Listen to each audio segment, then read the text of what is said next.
Hello, hello, hello. You're listening to the MarkeThinkers podcast, a show that gives you the hottest details and wildest wonders of digital marketing. And today we have this question for you. How do you fuel your creative inspiration with creative quirks?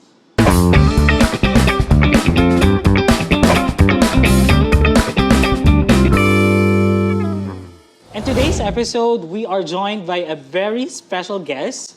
She is a lifestyle and travel photographer, and she is Emerge Digital First Advocate. So let's give a round of applause to Miss Armela Patalon. Hello! Hi, thank you for having me. Always a pleasure. All right, so let's get right into it. So our topic is fueling your creative inspiration with creative works. But of course, before we dive into that, tell us about yourself and how you started in the industry. Okay, in photography, this is one of the passions or the hobbies, that when you're still young, yung bata ka pa, yung gustong-gusto mo. Yeah. Kaya lang you can't pursue it kasi wala kang pera. Kasi Typical problem. back in the day, di ba, the equipments are very expensive. So hanggang tingin-tingin lang, hanggang pasilip-silip sa mga camera.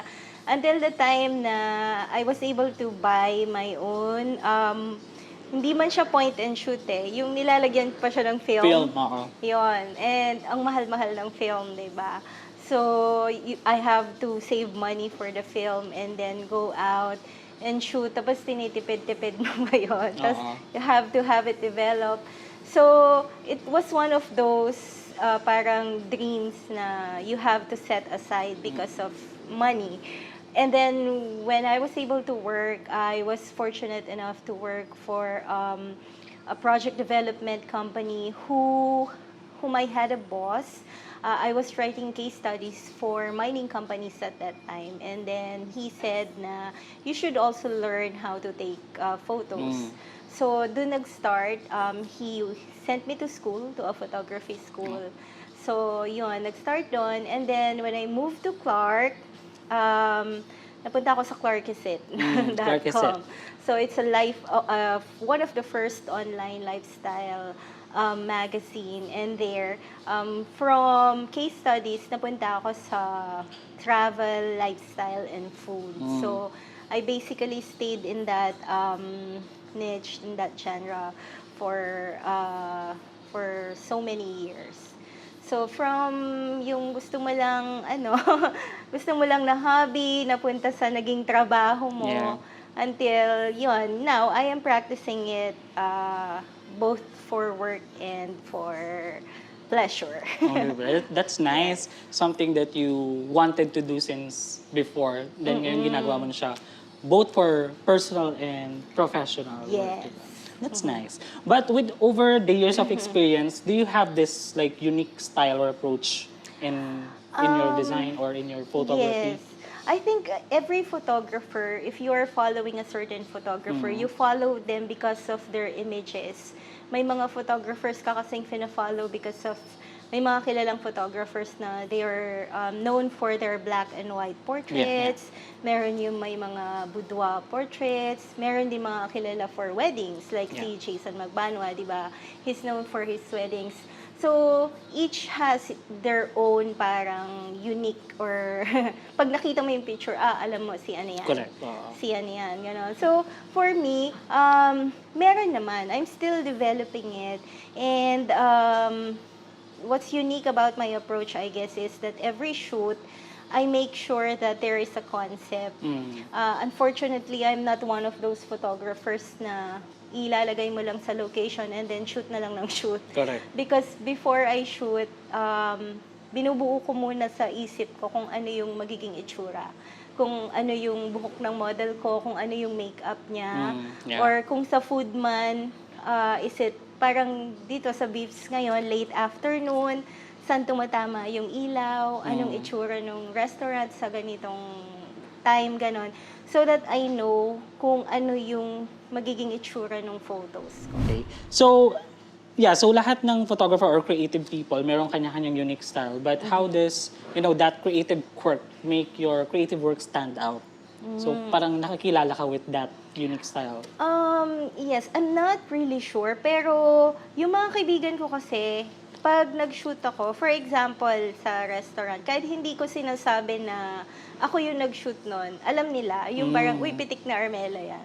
Uy, si Armela yung nag-shoot niya, no? So, maybe there's something that they see in the photos na alam nila na ganun ko siya kinukunan.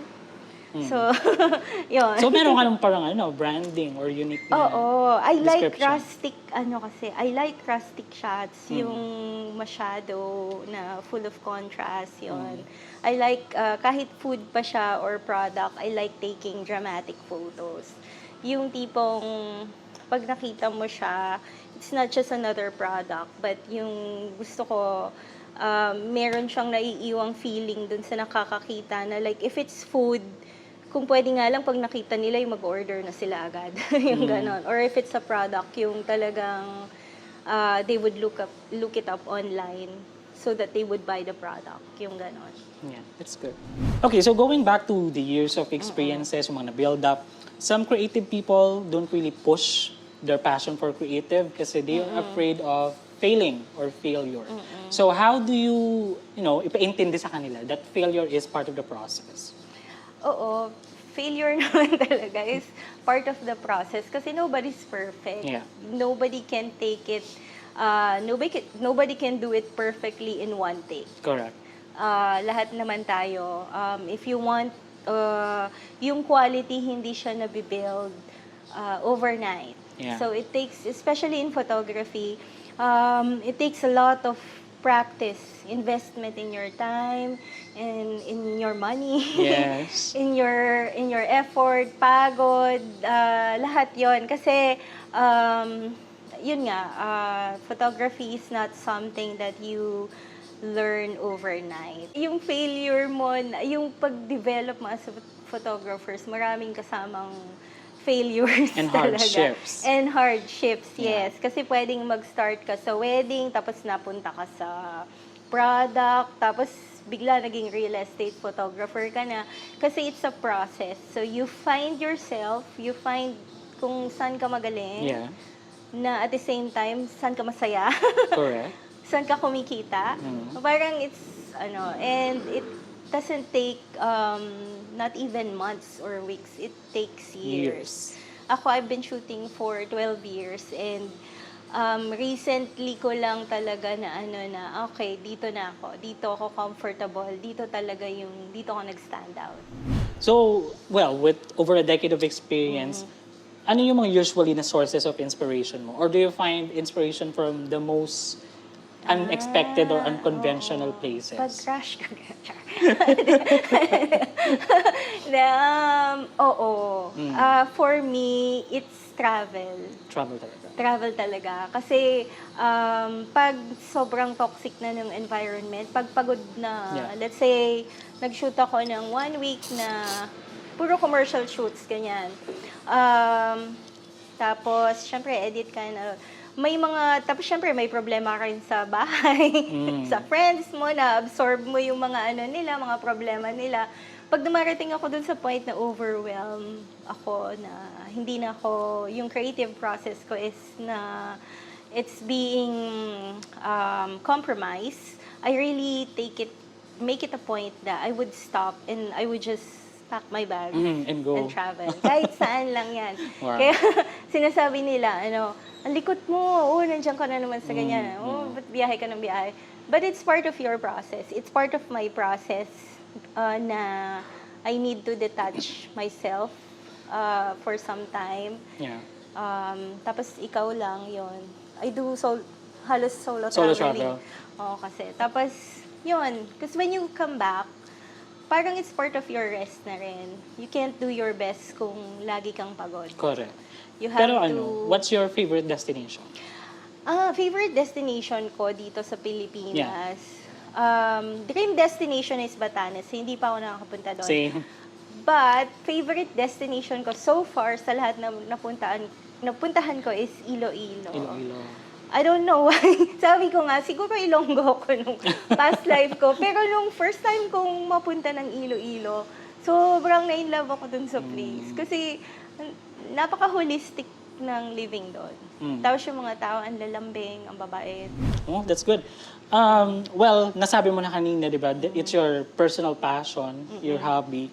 And then, sinasabay mo din minsan ng professional or ng work. So, nagkakaroon ba minsan ng challenge in balancing with commercial and personal? Or do you find balance in that? You need to find balance kasi hindi ka pwedeng puro passion lang. Correct. You need to eat, you have bills Put to money on the pay. table. Kailangan natin ng pera. Yes. So, kahit na gusto mo pang passion and creative 24/7, Correct. we need money. So, you need to find the balance na you have to discipline yourself na mag-work ka muna. You have to work to fund your passion. So, pag alam mong, kasi naman baka passion ka, tapos kinabukasan wala ka nang kakainin, Correct. yung mga tipong ganon. Or na-travel ka, gutom ka yung ganon. So, ayoko nung ganon. So, nagsisegregate talaga ako na, I discipline myself na in a calendar month, pag may pupuntahan akong festival na gusto kong travel, around that, kailangan yung trabaho ko is naipon ko na or naipagtrabaho ko na yung gagastusin ko for that So may travel. pondo ka na bago Yes. yun. Okay. So I know dito sa Pampanga we have a network or we have a group of different creative people, influencers or photographers. Yes. So what is the role of community and networking in personal and professional growth, especially sa mga photographers? They play a very important role. Sabi nga nila, your success will be based on the people who are surrounding you. Okay. Personally, you meet photographers na nagiging kaibigan mo. Naging mentor. Yes, they become your friends, they become your mentors. And these are the people who will help shape you to become the photographer na. So kung halimbawa, ma-attitude ka, bastos ka ng photographer, yung mga ganon, yung feeling perfect photographer ka, ganon, must have something to do with the people you surround yourself with. It has a big impact kasi. So you have to be very careful din. Kasi yung kung sa personal, ganon yung impact sa'yo, they affect your character and your attitude. Ganon din sa networking kasi. Yeah. So, pag photographer ka kasi, you are not only known for your photographs, you're also known with how you treat people, with how you work. So yun, your network has a very important role in you being a photographer and getting clients. If you belong to the community that is known to have an attitude, or a community that is known to have a bad reputation, mahihirapan ka professionally to grow. Yeah. So you have to be very careful in choosing the people you work with, Correct. you surround yourself with, and the people who will in one way or another influence you. Yeah. Okay, so connecting with that, what is your key advice to people na nagsisimula pa lang into being like a creative person, a photographer, or something in the industry? Wag silang, if you really want to pursue photography or any creative aspirations like art or any form of art or creative creative jobs, sinasabi natin. Do not get discouraged if you don't have if you're starting with, for example, with a basic phone, with a basic, with an old camera. Yeah. Kahit pinaglumaan pa yan, kahit nalalaglag na lahat ng buttons niyan. Yeah. Huwag ka agad mangarap na, mangarap ka, pero don't make it, huwag yun yung maging basis mo na, ay, wala akong magandang camera kaya hindi ko kayang gawin. Wala akong magandang laptop, kaya hindi ko kayang mag-edit. Start with what you have. Yeah. And then maximize it to the best that you can. Kasi ang photography, it's not, like I said kanina, hindi lang siya equipment. It takes kumbaga, mas importante na mas magaling yung photographer kesa mas maganda yung camera niya. So, wag silang pa-discourage kung wala silang mamahaling gamit. I mean, lahat tayo nag-start doon. Unless, Ayala de unless you're born with a golden spoon in your mouth. Pero lahat tayo nag-start sa ganun. So, maximize what you have. Mag-practice. And then, yun. Gawin mong stepping stone yun. Sure. Kung pwede kong i-quote yung kaibigan ko, si Jed, owner siya ng Indo lifestyle. Sabi nga niya, yung mga challenges, yung mga criticisms, yung mga kulang mo na yung wala kang pera, wala kang gamit, gawin mo yung vitamins mo. Gawin mo yung stepping stone mo para everyday. I-remind mo yung sarili mo na hindi ka permanenteng nandun. Correct. Para pag na-achieve mo na yung, let's say, nakabili ka na ng MacBook mo or nakabili ka na ng mamahaling camera mo, mas ma-appreciate mo siya kasi hindi ka nagreklamo nung maliit. Tsaka alam mo pinaghirapan mo. Yes. Iba yung fulfillment ng bunga ng hard work. Correct. I completely agree with that. And kasi it takes a lot of skills and talent to be, a well-known or a well-talented creative person. Yes. So it's not on the equipment because if you can make it work, you will make it work. Okay, so before we end this episode, let's have a fast talk. Are you ready? Yes. All right. Ano kaya? No idea. Okay, sige, let's go. Books or movies? Books. Favorite book? Favorite book? Anything na James Patterson. James Patterson, that's good. Favorite food? Food, ice cream. Favorite drink? Coffee. IG or Facebook? Facebook because I use it for work. Favorite person you follow on Facebook? Favorite person right now? Yes. Siguro si Omar Gonzalez. Omar Gonzalez. Likes or engagements? Engagement. Engagements.